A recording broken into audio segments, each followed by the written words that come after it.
listening to Affect Autism, where affect is the #1 tool we use in supporting child development through playful interactions. Get 15% off any DIR 101 course, an introduction to DIR and DIR floor time through icdl.com by using the promo code AFFECTA15. That's AFFECTA15. I'm Daria Brown, and this week I have with me two DIR expert training leaders in Atlanta. Joanne Fleckenstein is an occupational therapist, and Mike Fields is a licensed professional counselor. They are at Individual and Team Therapy Services, and we are here today to talk about Praxis. Now, I have a podcast on motor planning with occupational therapist Maud LaRue. It's quite a few years old now, the building blocks of motor planning. But Mike was our guest in ICDL's weekly parent support group that I facilitate, and the topic of Praxis came up, motor planning, ideation, all this fun stuff. And we said, okay, let's get another take on this from you guys. And so Mike said, we need Joanne. So here we go. Welcome, both of you. Welcome back, both of you. Thank you. When we think about praxis, it actually comes from the Greek meaning to do. And praxis is how we do everything, from the most simple action of getting my mug and bringing it up to my mouth to drink, to thinking through a challenging social scenario and figuring out what to do.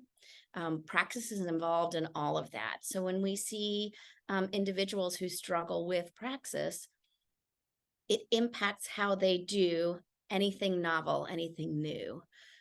So when we see a child or an adult who is struggling to progress in their capacities, that adult that just gets stuck and can't pivot, can't change plans, where you see rigidity in thinking and rigidity in action, and need for repetition, or nope, that's not the cup I use. I only use the green cup, right?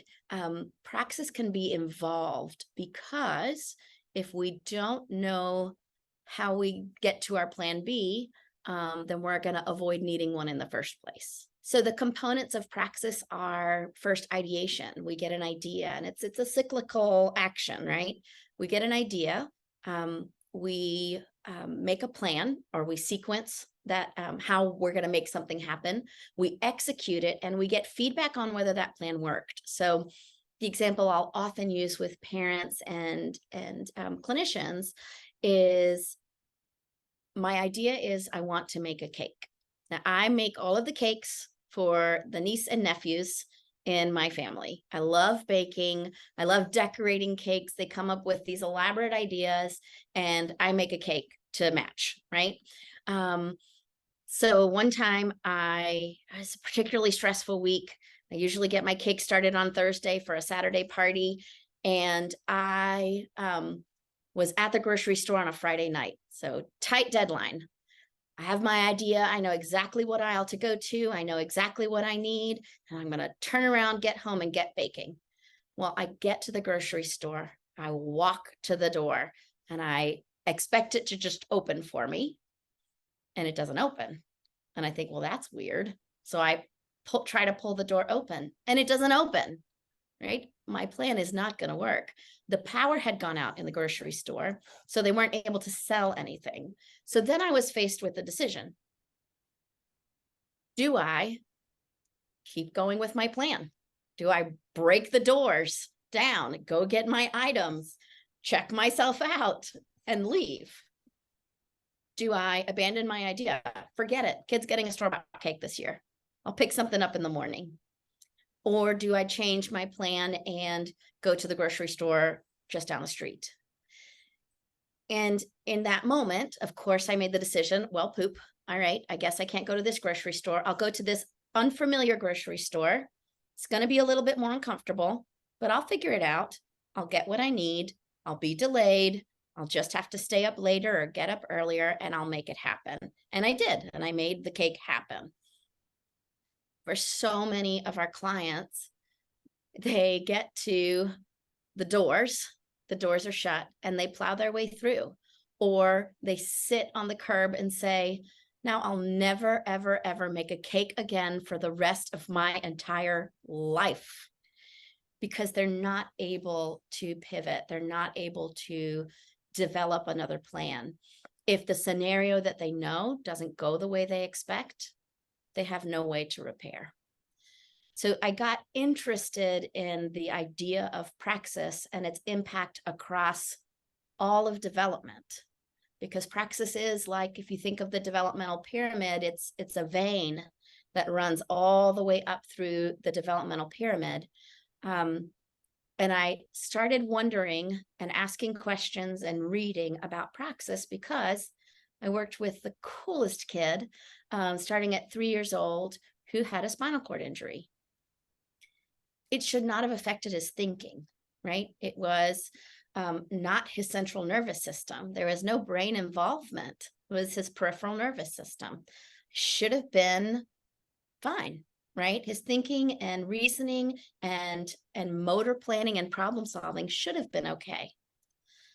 But he had the spinal cord injury from birth, and he had never had to motor plan. Someone had always moved his body. So the way it presented was socially.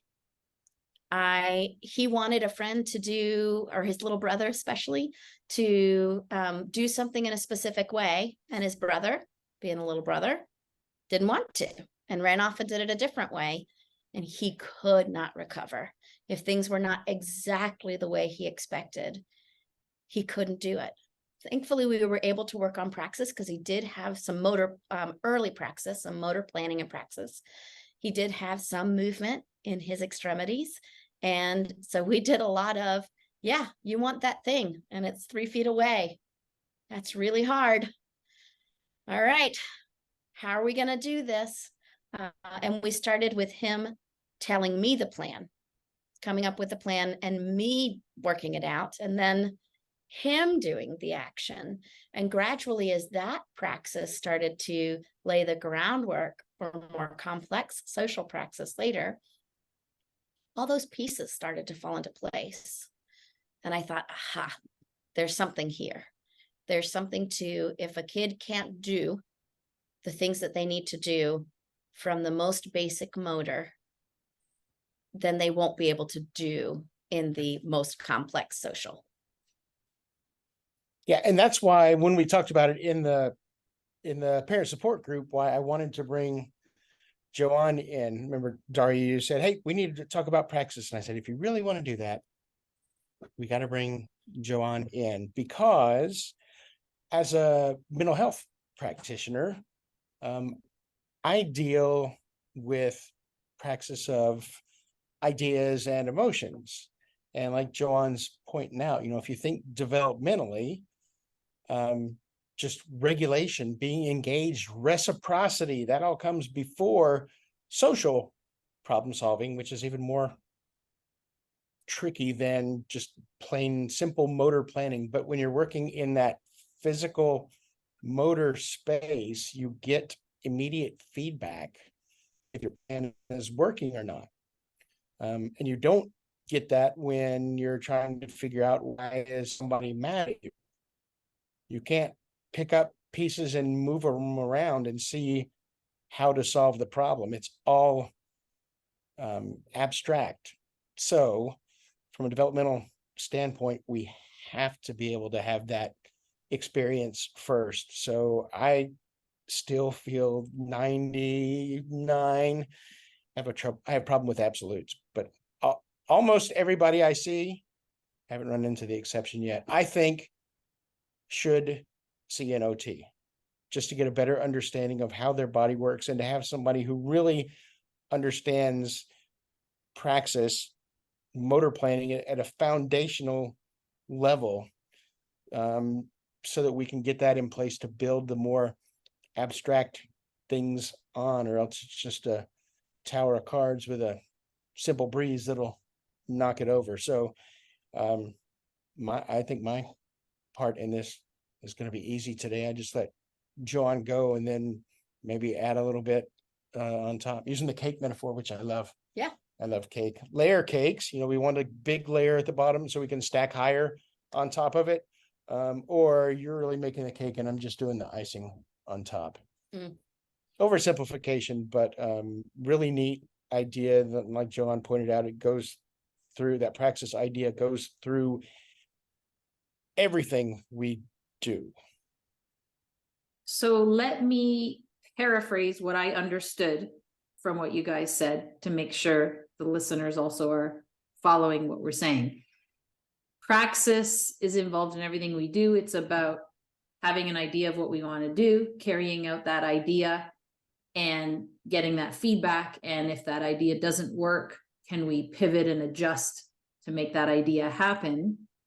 And you're saying that in early development, when kids move, when they start to crawl, etc., in the physical space, you're getting feedback.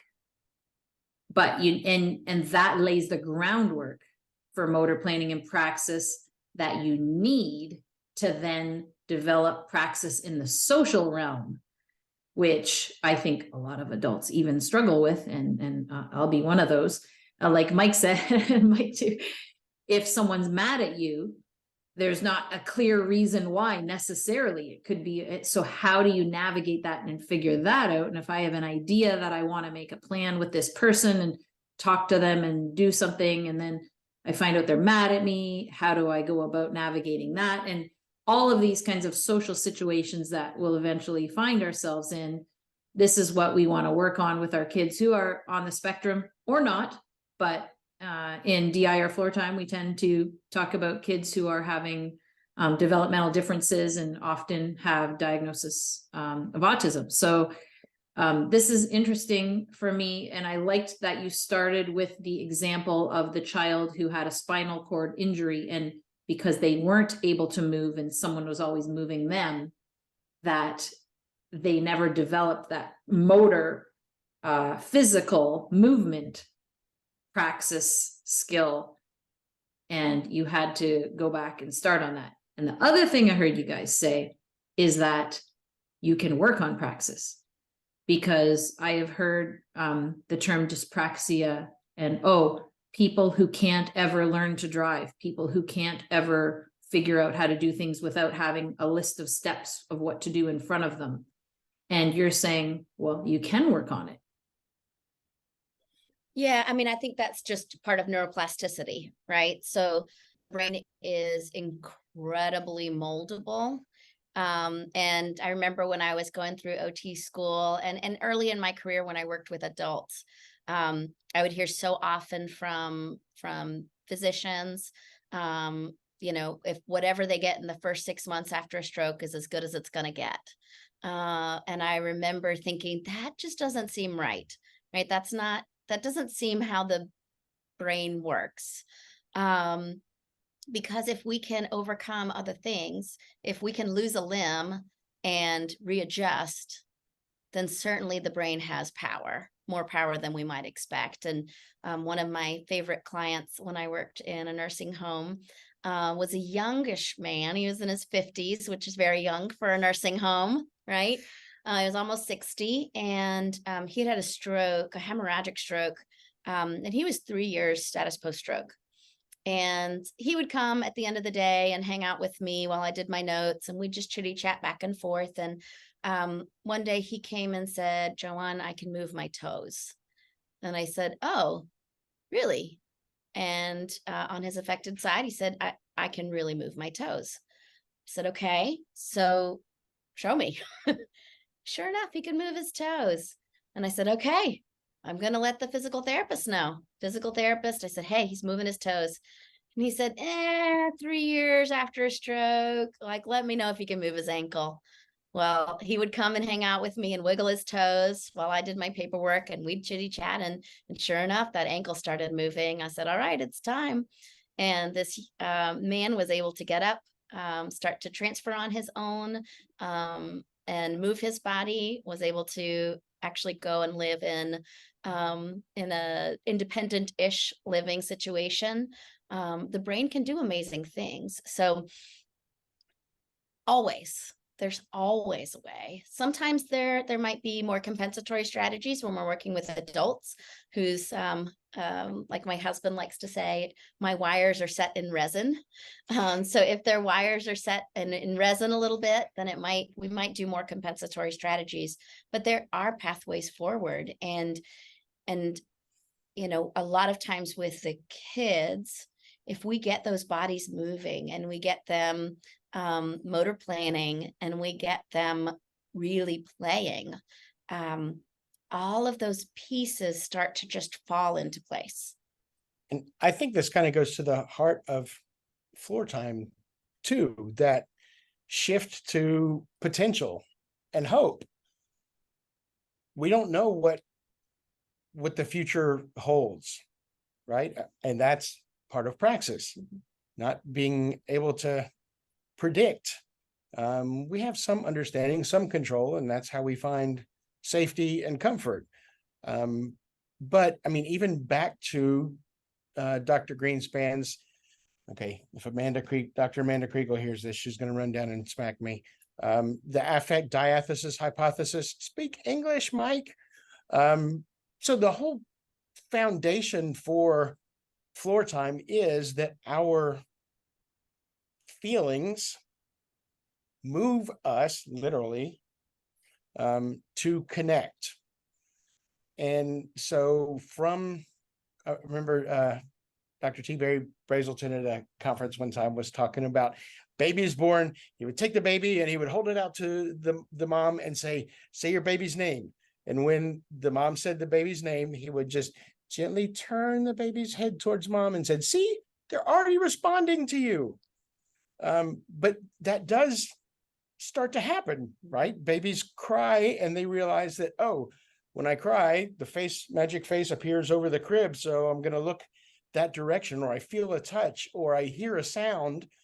And so they're starting to problem solve and figure and motor plan, even at just from Piaget's standpoint, developmentally, it's, the idea is the movement. It's not that a baby is thinking, oh, I want to do this and I'm going to reach out over here. No, it's that feeling literally causes us to reach, to move, to try and get something accomplished. And then as our wants and needs get more and more complicated, we have to have more and more sophisticated plans for that. So, I mean, this is the heart of floor time, the potential, and that these things can happen, and that we're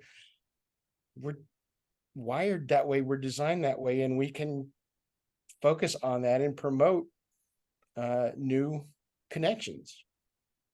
Well, and I think it's important for us to recognize, I love that Praxis has its own section in terms of our individual differences. When we look at like the capacity worksheet or any of when we're discussing individual differences, because a child who doesn't have the ability to move, whether it be because of low muscle tone, cerebral palsy, right, any number of reasons, or they're rigid because of reflux, they're not going to move, right?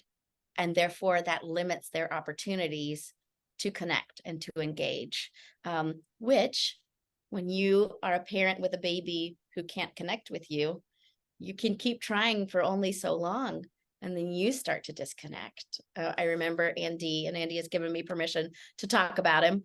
I remember Andy had just horrible colic and reflux, and those early days were just, okay, just keep the baby alive, just make it through, keep the baby alive, make it through. And it was hard to parent a baby that couldn't be held, who was in so much discomfort. And it made it that much harder. It meant that I had to work that much harder to keep my availability going, right? So truly, when there is a hiccup in any of those individual differences for a variety of reasons, it just makes it that much harder to get to that next capacity. And I will specify for listeners, they've mentioned the word capacity a number of times. we're talking about the development, functional, emotional, developmental capacities in the DIR floor time model, developmental individual differences relationship-based model of Dr. Greenspan, and the first capacity being regulation. Mike went through them earlier. Then, engagement, reciprocity, back and forth circles of communication, getting into shared problem solving, etc. So these are the developmental capacities that we talk about in the DIR model. And they're saying that, when practitioners get a client, or when parents are doing floor time with their child, we're always looking at where are they developmentally in those functional, emotional, developmental capacities. We're looking at their individual differences, and we're using the relationship and tailoring our affect and attunement and everything to the child. So I just wanted to specify that in case anybody new is listening. One of my favorite games to play with kids, especially if I have suspicion of challenges with Praxis, because our evaluation here at ITS and it's across the board, all of our evaluations are play-based. So the kids who finish up an evaluation with us leave saying, when can I come back? Right? Because it should be a joyful, fun experience. So we've had to get really nimble with what activities we offer so that we see everything that we need to see, and sneak in that standardized testing the best way we can and still make it fun. But often with an older child, I'll offer the floor is lava as a game. And the way we play the floor is lava here is we've got a big, tall wooden tower, and all the way across the room is a trampoline. And I'll say to them, and we have a ninja line that spans the ceiling. And you can theoretically get from the tower to the trampoline with the ninja line. Not particularly safe, but you could theoretically do it. And I'll give the kids 5 objects and say, these 5 things are not lava.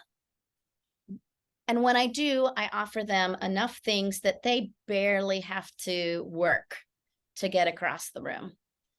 And they make it there, they make it back to the trampoline, and I say, fantastic, you did it.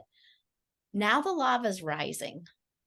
Well, what kind of things do you give them? What are like the 5 Oh, things? yeah, the 5 things. Usually I'll give them a blanket that's folded up, teeny tiny. I'll give them a bolster that's a little bit wobbly, but you can kind of inch across. What's a bolster? A bolster is like a big foam tube. Okay.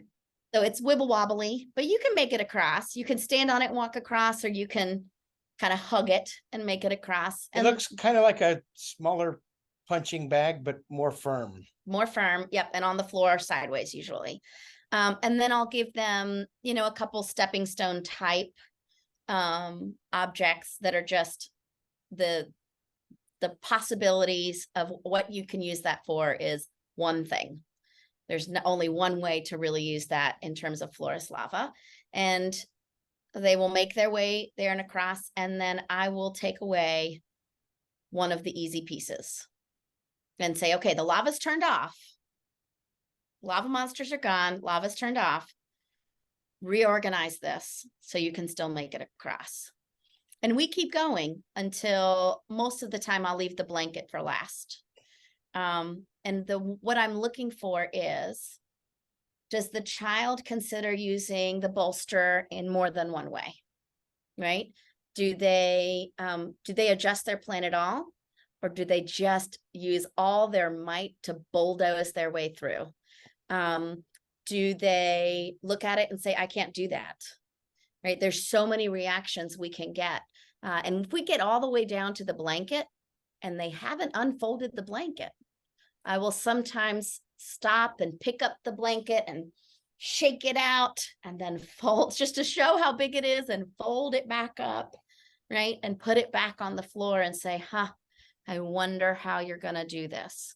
And are they able to recognize that as a cue, right? Would that even enter their mind? Are they able to be, to turn ideas around in their head? And if they're not, okay, that tells me where we are and what we can do to support the development of those skills. And so often at the evaluation, the kid will, what I see most often in kids who are coming to see me is that by the time I've taken away two things, they're done with the game. They don't want to play this anymore because they don't think they can do it. And this game is over. Let's play something else, right? With my littler kids, we'll sometimes play a round of hide and seek because I want to see what happens if I give them plenty of space to hide. What's their planning like? What's their sequencing like? What's their perspective taking like? Can they anticipate that I'm going to probably look in the exact same place that they hid the last time? That's going to be the first place I look. Do they know where their body begins and ends so that they know if they're completely hidden? Can they anticipate how much time they have left, right? All of these components of praxis, understanding someone else's perspective, right, is the ability to abstractly turn those ideas around in our mind. And that gives us a lot of information on how a child is doing. It also gives us the opportunity with both hide and seek and floor is lava. We can check robustness for like tolerating a range of affect states.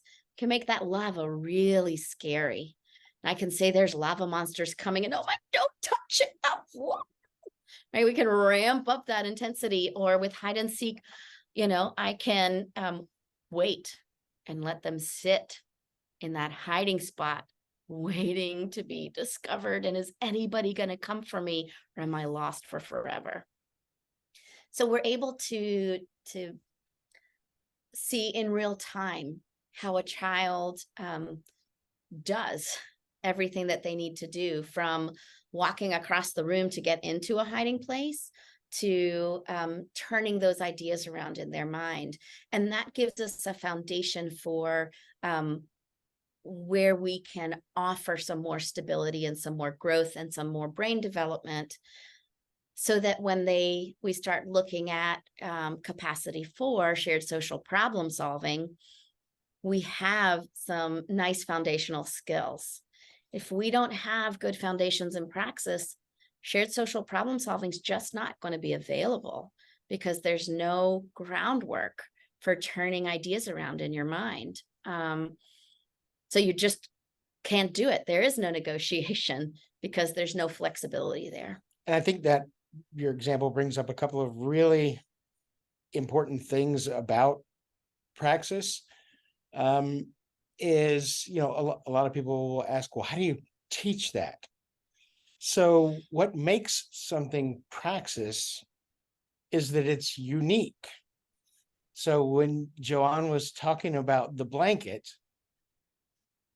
do they think to unfold the blanket to make it bigger? And so when they don't do that, that's when Joanne steps in with a prompt. It's first, can they do this? What is their idea like? Can they think of these things? And then when you show them, this is an idea, you can do this. Now it's not praxis anymore. Mm-hmm. Now it's working from memory, which is a whole different part of the brain.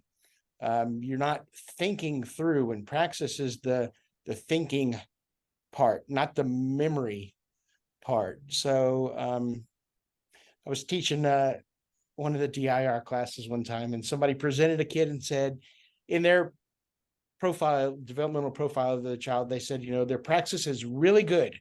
They like to take apart the soap dispenser in the bathroom and put it back together, and they love doing puzzles. But then there was something else in the presentation that I saw the child missed something, and so I wonder, do they do like lots of puzzles? Nope, they have one favorite puzzle that they do all the time, and they're really good at it. That's curious. Why don't they do other puzzles? And the soap thing, how did they figure that out? Oh, they saw the teacher do it one time, and so then they realized they could take it apart and did that. And I'm like, oh, so those aren't examples of praxis anymore. but there are demonstrations that the kid has pretty good visual processing, maybe, and is able to, see something and pick up on it pretty quick to repeat it. But that's still not Praxis because it's not unique. They didn't have to figure it out. And so how do you teach? That's kind of the key that, your question is kind of getting to, is how do we help somebody with that? And it's not by giving them the idea, because the whole point of Praxis is the idea and how to make that happen. Yeah, and praxis, the antithesis of praxis is practice, right? So the more you practice an activity, the less praxis is involved, right? Once driving from the clinic to my house, obviously I wouldn't do it with my eyes closed, but basically I probably could, right? The only praxis involved is when the light is not at the right pace, or there's extra traffic for some reason, right? So we actually can't teach praxis. By teaching, we are eliminating, by giving the steps, we are eliminating the opportunity for praxis. So a lot of times what I'll talk with families about and with clinicians about is facilitating praxis development. So we offer opportunities. Now, in those opportunities, we might scaffold for low muscle tone. We might scaffold for sensory differences. We might scaffold for things outside of praxis so that the child is able to engage in these activities and start developing those inklings of that thinking. I did a presentation, and I'm working on putting it together for a larger class about what praxis looks like at each capacity. And when we're talking about praxis at capacity 1, so just self-regulation and interest in the world, the praxis that's involved is only that which is required to explore the world and access sensations, right? So there's very minimal praxis there. I have a beautiful video I found on YouTube of a baby figuring out how to suck her thumb. Started as complete reflex, right? She just accidentally brushed her cheek with her thumb. That rooting reflex came, and then that suck reflex took over. And then it became purposeful, right? She was purposefully trying to put her hand in front of her mouth so that she could suck on her thumb. So as we look at capacity 2 and engagement, we need sufficient praxis to participate in an activity with another person, right? To connect with them, to be available, to find them in the room, right? To copy what they're doing, to sit with them in an activity. So I have a video of a baby and a grandma, and this is a teeny tiny, 6-month-old who's singing along with grandma. And they're just in this lovely moment of engagement, face to face, singing to each other.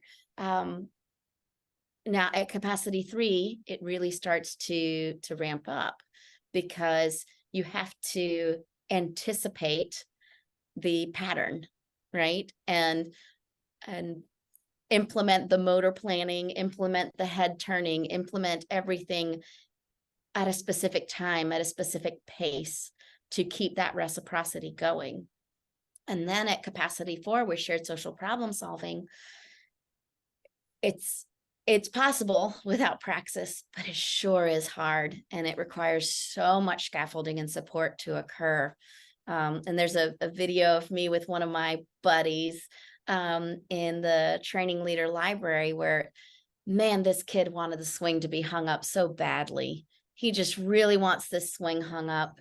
And he, at this point, had, maybe he was 4 years old and had about 5 consistent words that he could say, but amazing gestures. And he had no idea how that swing was going to go up. But he was able to connect through gestures and words what his problem was, and that he wanted my help. And there I offered an opportunity for facilitation of praxis by not fixing the problem. Now, he had to be comfortable sitting in the distress of the problem not being solved. And I was there supporting him, sitting beside him in distress. But he was able to continue to try to figure out another way and ask for my opinion and get help from the grad student to try and hang that swing. And he did. He got it up there and got to swing, and he was so happy. And I would have absolutely deprived him of that if I had walked in the door and just fixed the problem for him. So a lot of what we do in facilitating praxis development is, one, we have to make sure that the child is ready to sit in discomfort. If they're not ready to sit in discomfort, then that limits our options. And two, we wait. We sit back, that watch, wait, wonder. Can I just sit with them in their discomfort as they try and come up with a new plan? And I think, the transition from capacities 1, 2, 3 to 4, that's such a tricky jump, because you go from being in the action to, now I'm just going to sit beside you and you're going to bring the ideas to me. Yeah. Those first 3 capacities, a lot of times we'll refer to them as the sweat levels, back when they used to be called levels, because we're doing a lot of the work to maintain that regulation, to maintain engagement, to maintain that back and forth. When we get to capacity 4, that social problem solving, something you can't do by yourself, you need somebody else to make it happen. That's where we get to transfer more of the work to whoever it is we're working with. It starts to become a more equal relationship, a more equal connection. And that is another reason why floor time is so good at this, why it's so natural, is you can't teach praxis, but you can harness curiosity and anticipation. But we can't make somebody curious either. So that's why this is led by the individual that we're working with. I've got a lot of kids, like up to 30, that I work with, so I don't always say child. So we want to join them in their interests. What do they like? What are they good at? Because those are going to be the things that they're naturally curious about, so that we are able to, once we've established a relationship, that are in DIR, can they sit there and handle that frustration or be comfortable? Well, when we don't feel alone, when we feel connected, that helps us be a little more resilient. So these are things that are all natural and fundamental to this model in a way that nothing else is. Mm-hmm. This puts us in a unique position to understand and support and to help foster natural curiosity and wanting to explore, and to let that happen, so that the individuals we work with can be thinkers and not just doers. Mm-hmm. And then that starts to get into the mental health kind of part that I love, and dealing with the emotions around that and solving abstract problems. But even with those, even with emotional problems, our feelings have sensory components. So even that still benefits with the help of an OT. I've got a 30-year-old now that I just referred over here, because he had an experience. He gets stuck on these ideas. He had an experience in the past. He had a connection, a relationship. That person went away, and now he wants somebody just like that person. They have to look just like them, have all the same likes, and that's the only way that they can be happy. And they don't have the capacity to reason their way out of that, especially when they're emotional. That really shakes that foundation to be able to think on. And so I just talked to the parents a couple days ago, and this past weekend has been really bad out of nowhere, right? Just suddenly he had a really rough time, meltdowns, was, lashing out, and talking about the same old stuff. And I said, is it really out of nowhere? Or there was an incident that happened earlier in the week where there was an accident, and this individual was scared that the police were going to be involved because of the accident, and they would lose their job and go to jail, like these big catastrophic things. Well, then a couple of days later, they go into this rumination spiral that just escalates back to all the same thoughts and how horrible everything is. And so I said, well, is it really out of nowhere because of this thing that happened, this accident? And the mom said, well, that, in the rumination spiral, they didn't mention that. And I said, no, but remember, this is a kid who has trouble connecting ideas. That's that FEDC6, that logical part, bridging ideas together. So what I think was happening is, because of his anxiety, he had physical sensations, not really understanding what that meant or where they came from. It just feels bad. And then when you're feeling bad, you start thinking, uh-oh, what's bad stuff? And it goes straight to the big bad things in his life. So that was, it made sense to me, but the parent was like, that doesn't make any sense. So that higher level stuff, it's still important, and the physical sensations can still play a big part and hijack us. So it's the foundation, our body and how we experience the world. Everything builds on that, emotions and abstract ideas and thinking. So we all need that support. And as Dr. Barbara Dunbar says, back when they used to be called levels, linger longer at lower levels. I don't have to race up to logical thinking with this kid or reflective thinking. Why are you having these feelings? What he really needs is to feel safe and understand his body, and to be able to get the sensory input he needs so that his baseline is less anxious, so he can feel safer and less overwhelmed more of the time. And that's all Praxis too, and comes from, what do you like? What are you good at? And we're in it together. So how do you do that? I can hear the parents saying, oh yeah, that's happening with my kid. So how do you linger longer at the lower capacities with this person who's having this rumination and rigidity in thinking? Well, I think it's not just lingering longer at lower levels in our interactions with the child or the individual.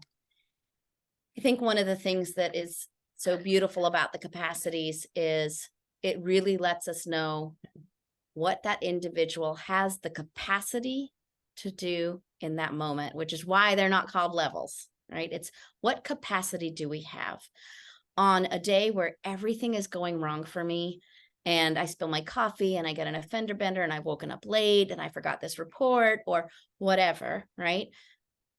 My capacity is not going to be particularly high. My thinking is not going to be flexible. I am going to be very rigid. And all I can offer myself is the ability to go back to capacity 1, get myself regulated and organized. get myself that cup of coffee that I needed, sit down in a quiet space, get myself back on track. Then I'm ready to engage and to be reciprocal and to do some shared social problem solving and so on. And we have to be able to assess where our kids are in that moment. And I feel so much that desire of, oh, there's a challenge. I mean, I remember reading my oldest's reports coming back from a therapist and thinking, okay, here's my checklist of everything I'm going to work on. And I'm an OT and I'm going to handle this and I'm going to target this and I'm going to target this and I'm going to target this. What we can't target is developing these capacities, right? We can't just teach shared social problem solving. We have to experience that in opportunity. So when I am engaging with my kid, who maybe had a bad day, right? Then I'm not going to come barreling in at capacity 6 and saying, well, why do you feel that way? And what do you think would have happened if you had done X, Y, and Z? Because it's just not there. It's just not available. So understanding if we're going to linger longer at lower levels, we're keeping our expectations at capacity 1, 2, and 3. And when the child is ready and shows us those glimmers of capacity 4, then we can keep going, right? But we sit in those levels those capacities as long as we need to sit in those capacities. Just like if I get up from my seat too fast after having a really rough day and I don't take that time to regulate myself, I am not going to be my best self, right? So honoring that. And I get as a parent, it's so scary, especially with our Andy, when I felt like we were just always hanging at capacity 1, 2, and 3, and that clock is ticking, that age keeps going up, and the grade level keeps going up. Yeah, but your dude's into some pretty cool stuff now. Oh no, he's amazing. And that's all built.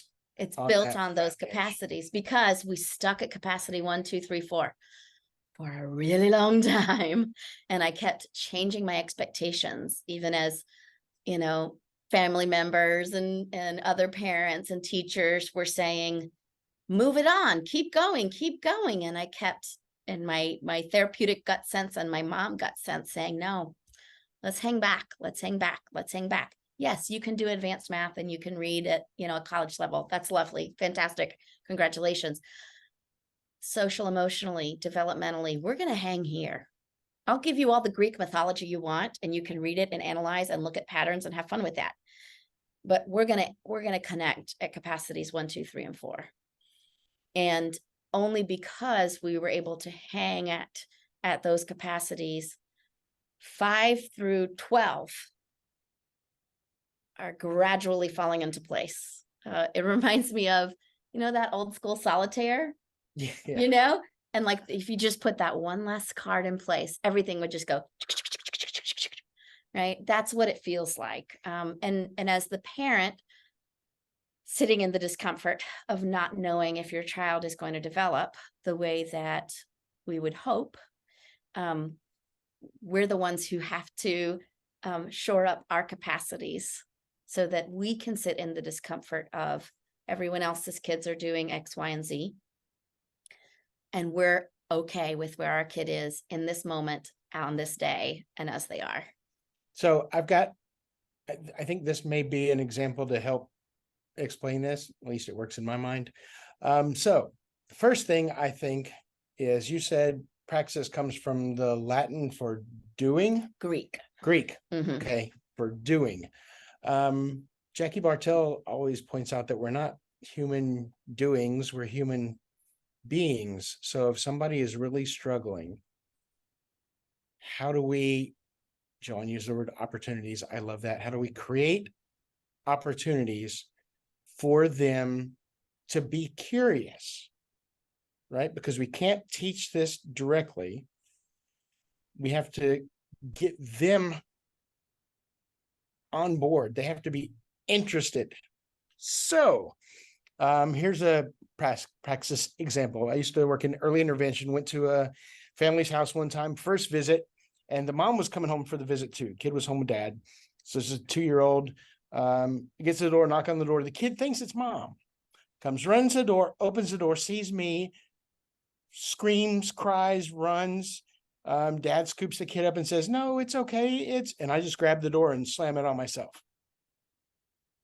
So, I hear the kid crying, I wait, and 30, 45 seconds, the crying goes down. And so I knock on the door and I open the door again, and the kid starts crying again. So I slam the door on myself. This time the crying is only like 15 or 20 seconds. So I knock on the door again. This time I open it really slow. I don't hear any crying. Open it, I peek in just a little bit. And the kid turns and looks at his dad real quick. So I slam the door on myself. And I knocked on the door again. Didn't hear anything. Open the door slow. Open the door, peek in. The kid looks up at his dad and kind of smiles a little bit and then looks back at me. And so, "Can I come in?" Kid didn't say or do anything. So this time, instead of slamming the door, I just gently closed it again. And it was within 2 or 3 more minutes, I knocked on the door and the kid came over and opened the door, took my hand and led me into the house. So it wasn't reasoning with the kid. It wasn't the dad saying, "It's okay. It's Mr. Mike. He's come."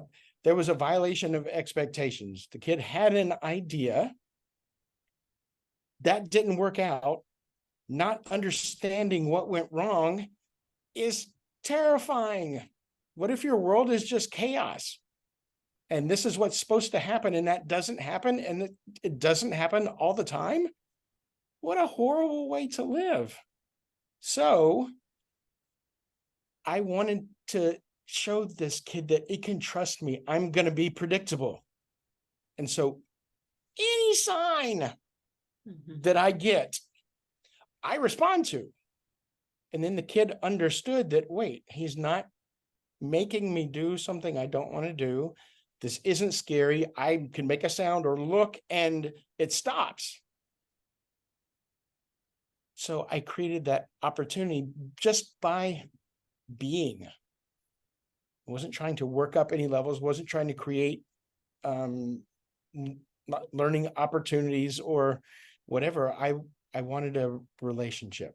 I wanted this kid to be able to feel safe with, who is this dude?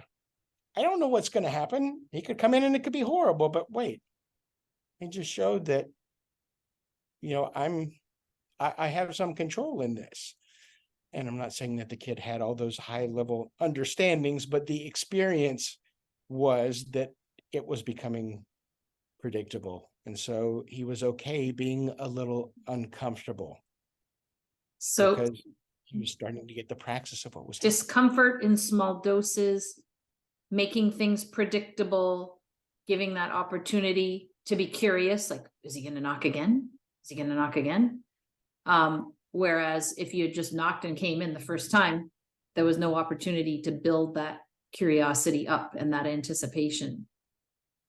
Mike, in the Parent Spark group, I also liked how you said there's a lot of our kids, there's a now and a not now. Now is safe, not now is what we don't know. And so that gets into trying to make things more predictable. That's a really high level idea too. That's FEDC 6. That's logical thinking and, connecting ideas. That's when we start to understand time. So, and I'm 53 with significant ADHD, so I don't really understand time that well. Still, I lose time and wait. That was a week ago. What happened? Yeah, so it's just now and not now is a scary idea. Because 30 seconds, what is a 30 second? It's not now, so it may as well be a million years. So yeah, another way to start working on that is, instead of talking about time, which is a minute is really abstract. You can't touch one, you can't see one. But your favorite video on YouTube, that last 5 minutes, oh, Mike's going to be here for one more Blues Clues or whatever. That way we can attach to that emotional idea that can help us feel safe and carry us through. Well, speaking of having skewed views of time, you guys have a client in 2 minutes. So are there any last words that we want to drop in about Praxis? Yeah, I think for us as parents, and again, this is my tendency too, is just the reminder that you don't teach it, you provide opportunities. As soon as we start teaching Praxis, we're eliminating the child's ability to develop that skill. So offering opportunities, they don't have to do it that way unless that way is unsafe. So allowing that unstructured time, allowing the opportunity to try and fail and try again another way. I do And summer camps, summer adventure camps, week-long sleepaway camps with Matt Winetta with Airy Experiences. And if he walks by and he sees me with a kid and I'm showing them how to do something or doing something for somebody, I'll just hear off in the distance as he walks by, "Thief." He says, "You just stole an opportunity." And a lot of times it's my anxiety that's doing that. How do I feel if this kid is unsuccessful? And that's what I Sure. wanted to point out, is that's where a lot of the challenge for so many parents lies, because we are so uncomfortable with our kids melting down and seeing them upset, and we're walking on eggshells. We end up doing everything for them instead of giving them little bits of frustration tolerance, I think, as Dr. Greenspan worded it, letting them be in control, like Mike's example of slamming the door and waiting. So they're in control, because when they go, you slam the door, giving them that sense of control, giving them that sense of predictability and lots of opportunities. So we'll wrap it up for there, but I'm almost thinking that we have a follow-up podcast with lots of examples, and I can go through a zillion with my son. And I'll put it out to members of Affect Autism. Do you have questions for Joanne and Mike? And we will do a follow-up podcast and go into some more specific examples. Thank you both so much. Thank you so much. And can't wait to have you back. Thanks, Daria. This is always fun. Yep, enjoyed it. Until next time, here's to choosing play and experiencing joy every day. If you're a caregiver looking to implement your own floor time approach, please see the Parents menu at icdl.com, the Interdisciplinary Council on Development and Learning, for the virtual floor time consultations for parents. There you can schedule an appointment, look at the virtual DIR home program services, and see the weekly parent support meetings registration. We aim to help you implement the developmental individual differences relationship-based model at home, taking into account where your child is developmentally and their individual sensory processing differences within your safe and nurturing relationship to promote and support their developmental potential.